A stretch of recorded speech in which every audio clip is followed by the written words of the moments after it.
सभी साथियों का स्वागत है हमारी एक नई वीडियो में। साथियों, हम पढ़ रहे थे परिसंचरण तंत्र यानी कि सर्कुलेटरी सिस्टम, जिसके हमने 5 पार्ट कंप्लीट कर लिए हैं।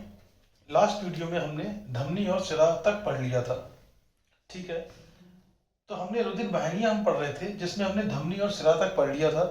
और हम पढ़ेंगे केशिका यानी कि कैपिलरीज के बारे में। कैपिलरीज क्या होती हैं? ये वाला जो आपको बीच वाला स्ट्रक्चर दिख रहा है इसे हम कैपिलरी कहते हैं। ये पतली और बहुत महीन होती है। They are thin and extremely narrow. ठीक है, नैरो ट्यूब्स। ये क्या करती हैं? धमनी और सिरा को जोड़ने का काम करती हैं। क्या करती हैं? धमनी और सिरा को जोड़ने का काम करती हैं। इसका कॉन्सेप्ट समझते हैं हम। देखिए, लास्ट वीडियो में मैंने आपको बताया था धमनी में कैसा रुधिर होता है? अशुद्ध रुधिर, यानी कि इसे बोलते हैं ऑक्सीजनेटेड ब्लड। ब्लड में ऑक्सीजन की मात्रा अधिक है, इसे हम कहते हैं ऑक्सीजनेटेड ऑक्सीजनेटेड ब्लड, यानी कि इसी को कहते हैं शुद्ध रुधिर। अगर रुधिर में CO2 की मात्रा अधिक है तो इसे कहते हैं डीऑक्सीजनेटेड।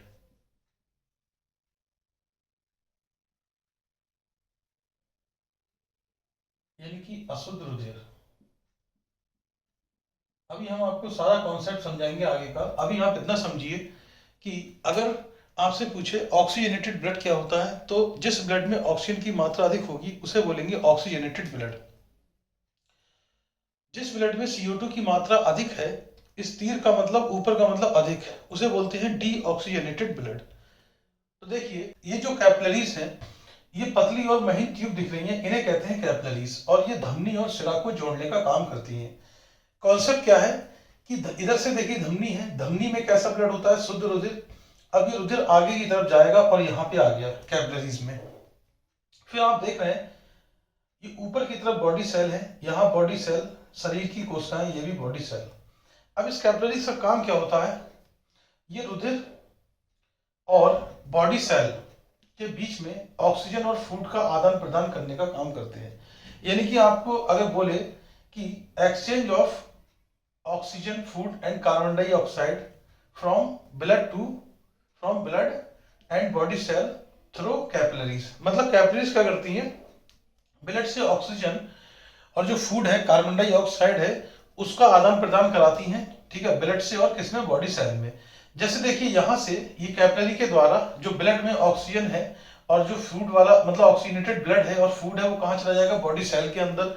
और यहां से कार्बन डाइऑक्साइड वापस कहाँ जाएगा? दोबारा से ये कैपिलरीज के अंदर। अब यहां पर आप देखेंगे तो यहां पर रेड वाला ब्लड होगा यानी कि प्योर ब्लड, और इस तरफ कैसा होगा? अशुद्ध यानी कि डीऑक्सीजनेटेड ब्लड होगा। ठीक है, अब यहाँ पे जो ब्लड आया है वो सिरा के माध्यम से, मतलब इस अगर आप देखेंगे इधर कैपिलरीज जो है, इसके किनारे से कुछ नलिकाएं जुड़ी होती हैं जिन्हें हम सिरा कहते हैं। क्या कहते हैं? सिरा कहते हैं। और इसके बाद ब्लड आगे की तरफ चला जाता है। ठीक, तो ये कॉन्सेप्ट था। केशिका क्या है? पतली और बहुत महीन होती है, धमनी और सिरा को जोड़ने का काम करती है। धमनी में कैसा ब्लड होता है? तो आप बोलेंगे ऑक्सीजनेटेड। सिरा में कैसा होता है? डीऑक्सीजनेटेड। ठीक है, कैपिलरीज क्या करती हैं? तो आप बोलेंगे ब्लड और बॉडी सेल के बीच में आदान प्रदान करती है किसका? ऑक्सीजन का और फूड का, कार्बन डाइऑक्साइड का। ठीक, अब हम यहां तक हमने बात को समझ। आइए साथियों, अब हम पढ़ेंगे हृदय चक्र के बारे में। बहुत ही इंपॉर्टेंट टॉपिक है ये, हार्ट साइकिल। इसमें आपको जानने के लिए कुछ चीजें पता होनी चाहिए। जैसे अगर कहीं पर लिखा हुआ है ऑक्सीजन, ये ऑक्सीजन की मात्रा अगर रुधिर में ज्यादा है, अभी मैंने आपको बताया, तो इसे कहते हैं ऑक्सीजनेटेड ब्लड। मतलब इसे हम बोलते हैं, यानी कि इसे हम बोलेंगे शुद्ध रुधिर।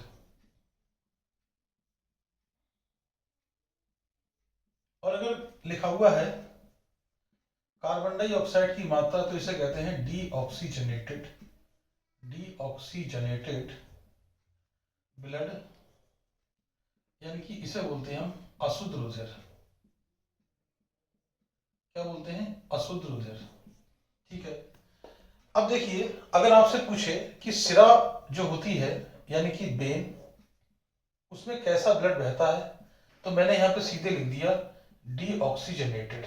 अगर आपसे पूछे सिरा में कैसा ब्लड बहता है, तो उसे बोलते हैं डीऑक्सीजनेटेड। वहीं आपसे पूछ ले, सिरा का एक अपवाद होता है जिसे हम कहते हैं फुफ्फुस सिरा,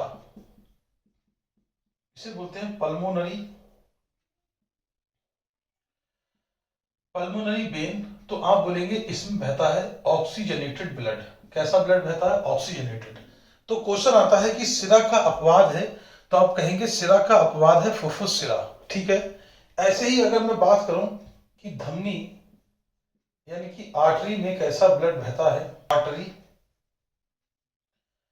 तो देखिए आर्टरी में बहता है ऑक्सीजनेटेड ब्लड, और इसका एक अपवाद होता है जिसका नाम होता है फुफ्फुस धमनी।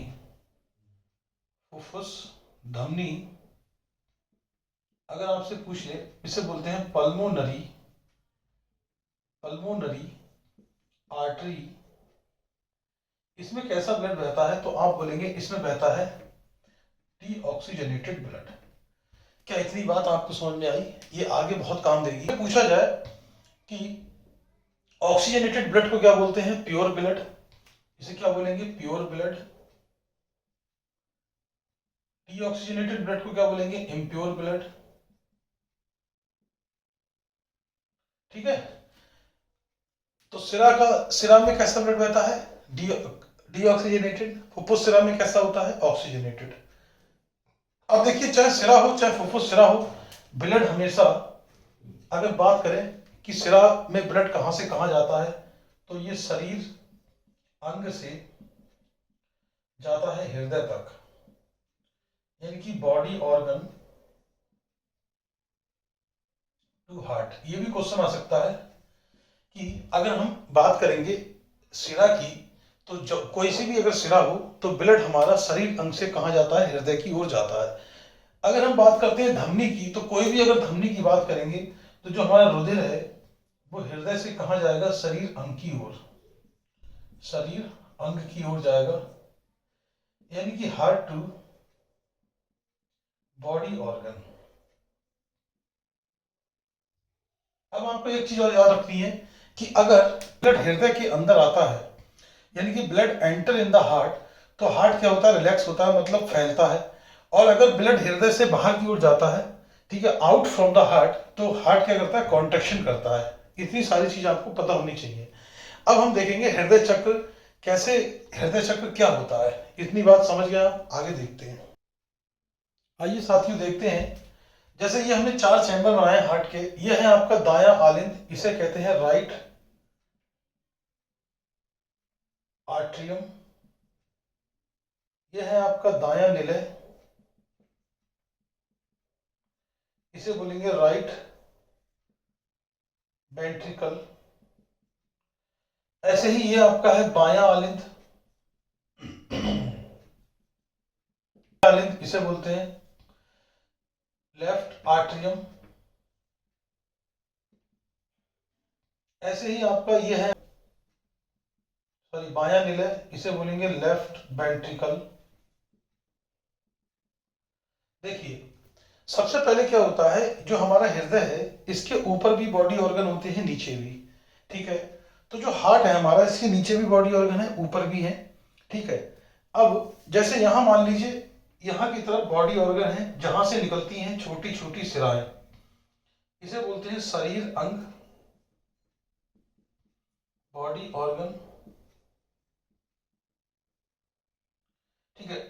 ये क्या है? Body organ. और यहां पर मान लीजिए फेफड़े हैं, फेफड़ों में ब्लड जाके क्या होता है? प्योर होता है। ये है फेफड़े, यानी कि इसे बोलते हैं लंग्स। अब होगा क्या देखिए साथियों, तो जो हमारा दायां आलिंद है, यहां पर बहुत बड़ी बड़ी महाशिराएं जुड़ी होती हैं, जिन्हें सुपीरियर वेना कावा या इन्फीरियर वेना कावा कहते हैं। ठीक है। तो जो छोटी छोटी शिराएं हैं वो जाके कनेक्ट कहाँ हो जाएंगी? मिल जाएंगी ये बड़ी बड़ी शिराओं में। और जो कहाँ लगी होती है? दाएं आलिंद पर लगी होती है, जिसे अभिवाही धमनी कहते हैं या अपवाही धमनी कहते हैं। तो पूछे सबसे बड़ी शिरा, सबसे बड़ी शिरा यानी कि लार्जेस्ट वेन, उसे कहते हैं अभिवाही शिरा, इंफीरियर वेना कावा, ठीक है, देखिए इंफीरियर वेना कावा कहते हैं, जो कहाँ लगी होती है, दाएं आलिंग पर जुड़ी होती है। छोटी छोटी सिराएं शरीर अंग से निकलकर ये जो बड़ी बड़ी सिराएं हैं वहां पर जाके जुड़ जाती हैं। और जो सिरा होती है उसमें कैसा ब्लड होता है, अभी मैंने आपको बताया था, सिरा को हम क्या कहते हैं, वेन। और सिरा में कैसा ब्लड होता है, तो आप कहेंगे सर सिरा में कैसा ब्लड होता है, डीऑक्सीजनेटेड ब्लड। अब ये ब्लड देखिए, जब मैंने आपको बताया अभी कि जब ब्लड हार्ट के अंदर आता है तो हार्ट क्या करता है, रिलैक्स करता है, उसमें रिलैक्सेशन होता है। तो हार्ट रिलैक्स होगा और ब्लड कहां पे आ जाएगा, दाएं आलिंग में, और यहां भी कैसा ब्लड आएगा, डीऑक्सीजनेटेड ब्लड। अब देखिए दाएं आलिंग और दाएं रीले के बीच में एक कपाट होता है जिसे हम कहते हैं त्रिबल्ली कपाट। त्रिबल्ली कपाट, ट्राइकस्पिड वाल्व, क्या कहते हैं, ट्राइकस्पिड वाल्व कहते हैं। त्रिबल्ली कपाट, दाएं आलिंद और दाएं रीले के बीच में कपाट होता है जिसे कहते हैं त्रिबल्ली कपाट। अब देखिए ब्लड कहां जाएगा, ये दाएं आलिंद से ब्लड आ गया दाएं रीले में, और दाएं रीले में भी कैसा ब्लड होगा, डीऑक्सीजनेटेड ब्लड। अब ब्लड को यहां से बाहर जाना है, देखिए ब्लड दाएं आलिंद से दाएं रीले में किसके द्वारा है, ये कपाट के द्वारा, जिसे कहते हैं ट्राइकस्पिड वाल्व, ठीक है। अब ये जो दायां रीले है यहां से निकलती है आपकी, दायां रीले है, ये दायां रीले है, इससे निकलती है आपकी एक धमनी जिसका नाम होता है फुफ्फुस धमनी, जिसका नाम है फुफ्फुस धमनी। और अभी मैंने आपको बताया था फुफ्फुस धमनी यानी कि पल्मोनरी आर्टरी, आर्टरी, इसमें कैसा ब्लड होता है, पल्मोनरी आर्टरी, इसमें होता है आपका डीऑक्सीजनेटेड ब्लड। अभी बताया था फुफ्फुस धमनी में कैसा ब्लड है, डीऑक्सीजनेटेड ब्लड। अब ये ब्लड कहाँ जाएगा, फेफड़ों में जाएगा, ठीक है। और फेफड़ों में क्या होता है, गैसों का आदान प्रदान होता है। Now the blood enter into the lungs and exchange of gases occur in lungs. Now the blood is called pure blood. अब रुधिर को कैसा ब्लड कहा जाता है, प्योर ब्लड कहा जाता है। अब देखिए इस फेफड़ों के द्वारा, एक जहां भी फेफड़े नाम आएंगे वहां फुफ्फुस नाम जरूर आएगा। इन फेफड़ों से एक सिरा जुड़ी होती है जिसका नाम होता है फुफ्फुस सिरा, फुफ्फुस सिरा, पल्मोनरी, पल्मोनरी वेन। और इस पल्मोनरी वेन में कैसा ब्लड बहता है, वेरी इंपॉर्टेंट, ऑक्सीजनेटेड ब्लड। कई बार एग्जाम में आया ये क्वेश्चन, ठीक है। ये अब यहां देखिए ब्लड कैसे आएगा, जब बायां आलिंद में क्या होगा, रिलैक्सेशन होगा, यानी कि इसमें फैलाव होगा, तब ब्लड बाएं आलिंद के अंदर की तरफ आएगा। इस बाएं आलिंद और बाएं रीले के बीच में एक कपाट लगा होता है जिसे हम द्विबल्नी या मिट्रल कपाट कहते हैं, बाइकस्पिड या फिर मिट्रल वॉल्व, ठीक है। अब ब्लड कहां पहुंच गया हमारे पास, लेफ्ट आर्टरी में कैसा है, ऑक्सीजनेटेड ब्लड है, और इस कपाट से होते हुए बाएं रीले में पहुंच जाएगा कैसा ब्लड, ऑक्सीजनेटेड ब्लड। अब देखिए यहां से जो बाएं आलिंद है यहां से निकलती है सबसे बड़ी धमनी। देखिए जैसे मैंने आपको बताया सबसे बड़ी सिरा क्या होती है, ऐसी होती है एक सबसे बड़ी धमनी, सबसे बड़ी धमनी, इसे हम कहते हैं लार्जेस्ट आर्टरी, आर्टरी, इसका नाम होता है आउटा। क्या होता है, आउटा। ये भी पूछ सकता है आपसे एग्जाम में। अब देखिए इस आउटा से कनेक्ट होती है धमनियां जो कहां जुड़ती हैं, बॉडी ऑर्गन में आके, यानी कि ये क्या है, शिरा, सॉरी धमनी, इसे बोलेंगे आर्टरी। जैसे छोटी छोटी सिराएं कहां मिल रही थी, बड़ी बड़ी सिरा से, वैसे ही बड़ी बड़ी धमनी से क्या निकलेगी, छोटी छोटी धमनियां, और धमनी में कैसा ब्लड होता है, ऑक्सीजनेटेड ब्लड। तो देख बात समझ में आई। अगर आपसे कोई पूछ ले कि हार्ट के राइट साइड में कैसा ब्लड बहता है तो आप कहेंगे डीऑक्सीजनेटेड ब्लड। अगर हार्ट के लेफ्ट साइड में कैसा ब्लड बहता है तो आप बोलेंगे ऑक्सीजनेटेड ब्लड बहता है। एक बार दोबारा इसको देखते हैं। पहले शरीर अंग से जुड़ी होती हैं क्या, शिराएं, जो अशुद्ध रुधिर यानी कि इम्प्योर यानी कि डीऑक्सीजनेटेड ब्लड को लेकर जाती हैं कहाँ, दाएं आलिंग में। फिर दाएं आलिंग से ब्लड कहाँ आता है, दाएं आलिंग में कब आएगा, जब हार्ट रिलैक्स क्या करेगा, रिलैक्स करेगा। फिर दाएं आलिंग से रुधिर जो है या ब्लड दाएं निले में आता है ट्राइकस्पिड वाल्व के द्वारा। कैसा ब्लड होता है, डीऑक्सीजनेटेड ब्लड। यही दाएं निले से जुड़ी होती है फुफ्फुस धमनी जो फेफड़ों से कनेक्ट होती है, और ये कैसा ब्लड लेके जाती है, डीऑक्सीजनेटेड ब्लड। इस दाएं निले से ब्लड कब निकलता है, जब हार्ट क्या करता है, कॉन्ट्रैक्शन करता है। क्या करता है, कॉन्ट्रैक्शन करता है।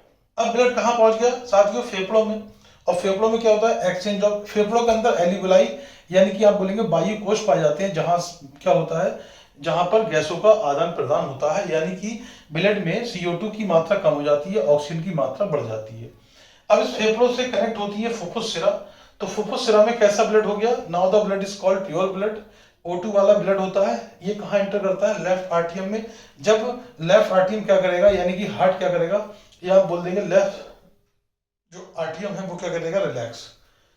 इस बाएं आलिंग और बाएं निले के बीच में एक कपाट होता है जिसे हम द्विबलनी या मिट्रल कपाट कहते हैं। और ये ब्लड कहाँ जाता है, बाएं निले में। और जब बाएं निले में कॉन्ट्रैक्शन होगा तब यहाँ पर एक धमनी होती है, जिसे सबसे बड़ी धमनी होती है, इसे आउटा कहते हैं। ठीक है, आउटा से कनेक्ट होती है धमनियां, और धमनी के द्वारा प्योर ब्लड कहाँ चला जाता है, बॉडी ऑर्गन में। इसी को कहते हैं हम हार्ट साइकिल। आई होप आपको ये समझ में आया होगा, बार बार आप देखेंगे तो अच्छे समझ में आएगा। बस आपको ये याद रखना है कि सिरा में CO2 वाला ब्लड है तो फुफ्फुस सिरा में O2 वाला। फुफ्फुस अगर धमनी में O2 वाला है तो फुफ्फुस धमनी में कैसा है, CO2 वाला। ठीक है, अब आइए और चीजें देखते हैं आगे। हमारा हृदय चक्र पूरा हो चुका है, अब हम देखते हैं रुधिर दाब। रुधिर दाब यानी कि ब्लड प्रेशर के बारे में देखेंगे।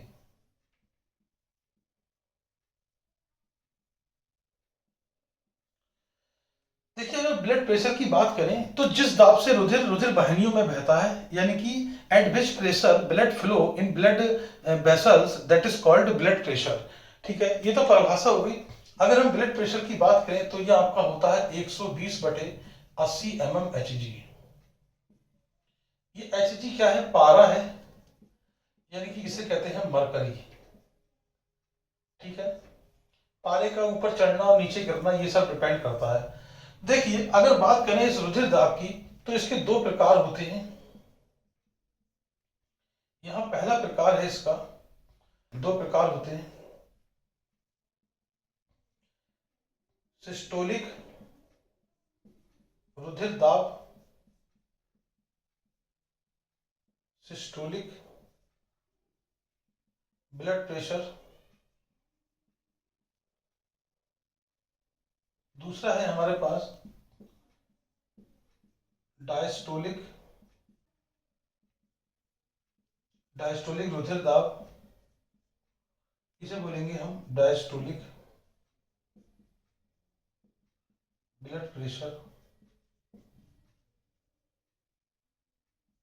देखिए, अगर हम सिस्टोलिक की बात करें तो आपसे पूछेगा सिस्टोलिक में जो रुधिर, इसका मान कितना होता है, तो इसका मान होता है 120 mmHg। और डायस्टोलिक का मान कितना होता है, तो आप बोलेंगे 80 mmHg। कितना होता है, 80 mmHg। देखिए, सिस्टोलिक की बात करें तो जो हमारा रुधिर होता है, रुधिर धमनी में बहता है। कहाँ बहता है, धमनी में बहता है। ये क्वेश्चन पूछ सकता है आपसे, ब्लड फ्लो इन आर्टरी, कहाँ बहता है, आर्टरी में। और अगर डायस्टोलिक रुधिर दाब है तो रुधिर कहाँ बहता है, शिरा में बहता है, यानी कि वेन में बहता है। ठीक है, और यहां पर जो रुधिर बहेगा वो हाई प्रेशर से बहता है। कैसा बहता है, हाई प्रेशर। और जो शिरा में ब्लड बहता है वो लो प्रेशर से बहता है। अगर आपसे पूछे कि हार्ट कहाँ से, मतलब जो ब्लड है हमारा कहाँ से कहाँ जाता है, तो अगर देखिए कहीं धमनी लिखा हुआ है तो धमनी का मतलब होता है कि जो ब्लड है वो हृदय से कहाँ जाएगा, हृदय से हमारा अंग की तरफ जाएगा, मतलब हार्ट टू बॉडी ऑर्गन। अगर बात करें हम सिरा की, तो जब भी सिरा की बात आएगी तो जो हमारा ब्लड है वो कहाँ, शरीर अंग से कहाँ जाता है, हृदय की तरफ जाता है। कहाँ जाता है? हृदय की तरफ, यानी कि बॉडी ऑर्गन टू हार्ट। तो यहां पे बात समझ में आई। आपसे पूछे कि रुधिर दाब क्या होता है, तो जिस दाब से रुधिर वाहिनियों में बहता है उसे हम रुधिर दाब कहते हैं। ठीक है, इसका मान कितना है? 120/80 mmHg। ठीक है, Hg का मतलब क्या हो गया? देखिए इसके दो प्रकार हैं, एक है सिस्टोलिक और एक है डायस्टोलिक। अगर हम सिस्टोलिक की बात करें तो इसका मान 120 mmHg होता है और इसका कितना होता है? 80 mmHg। सिस्टोलिक में रुधिर धमनी में बहता है, जबकि डायस्टोलिक में रुधिर सिरा में बहता है।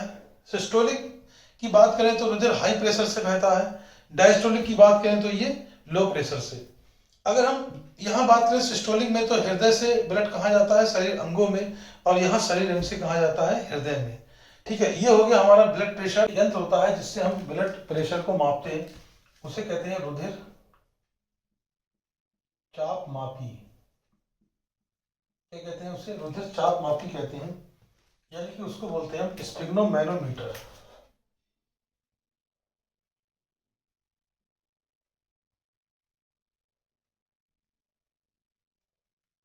क्या बोलते हैं? स्फिग्नोमैनोमीटर कहते हैं। अगर आपसे पूछे कि इसका काम क्या है, तो इससे हम रुधिर दाब को मापते हैं। Measure the blood pressure, measure BP. ठीक है, अगर आपसे पूछे कि रुधिर दाब को मापने के लिए हम कौन से यंत्र का उपयोग करते हैं, तो हम बोलेंगे स्फिग्नोमैनोमीटर का उपयोग करते हैं। अब देखिए, अगर जो हमारा ब्लड प्रेशर है वो ज्यादा हो जाता है 120 mmHg से, अगर हमारा ब्लड प्रेशर 120 mmHg से ज्यादा हो जाता है तो इसे हम कहते हैं हाइपर टेंशन। क्या बोलते हैं? हाइपर टेंशन, यानी कि इसी को हम कहते हैं उच्च रुधिर दाब। उच्च रुधिर दाब यानी कि high blood pressure, high blood pressure. अगर बीपी जो हमारा है, जो हमारा बीपी है वो कम हो जाता है 80 mmHg से, इसे कहते हैं हाइपोटेंशन।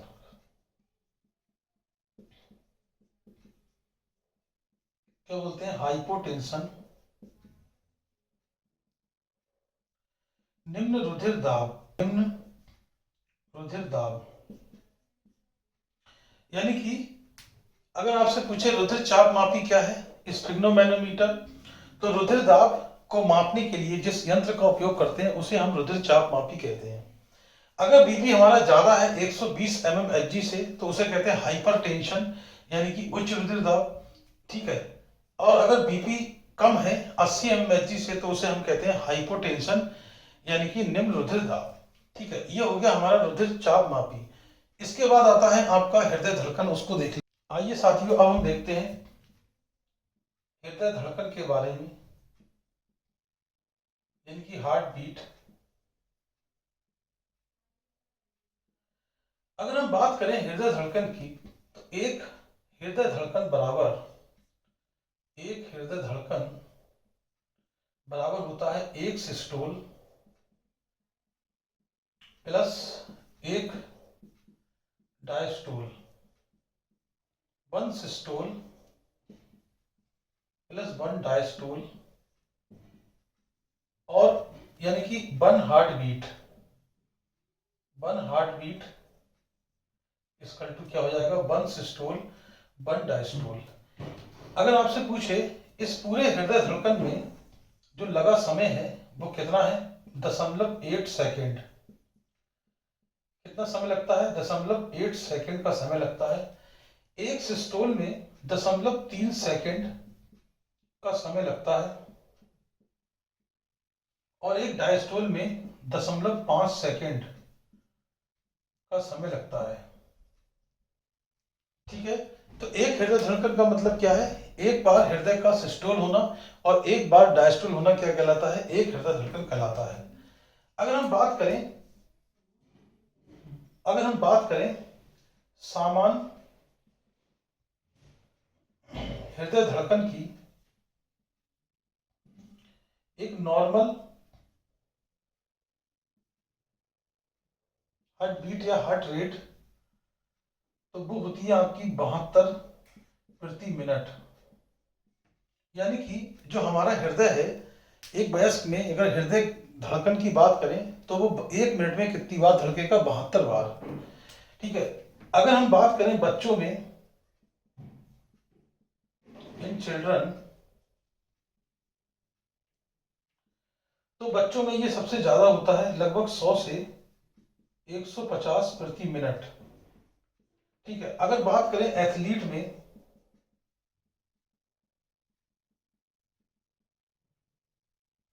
तो इनमें ये सबसे कम होती है, लगभग 36 से 52 प्रति मिनट। ठीक है। तो हृदय धड़कन की अगर बात कर ली हमने, एक हृदय धड़कन में लगा समय कितना है? 0.8 सेकेंड है। ठीक है। यानी कि अगर बात की जाए, एक हृदय धड़कन का मतलब एक बार हृदय का सिस्टोल होना और एक बार डायस्टोल होना क्या कहलाता है? एक हृदय धड़कन कहलाता है, या एक हृदय धड़कन बनाता है। जो सामान्य हृदय धड़कन होती है वो 72 प्रति मिनट होती है।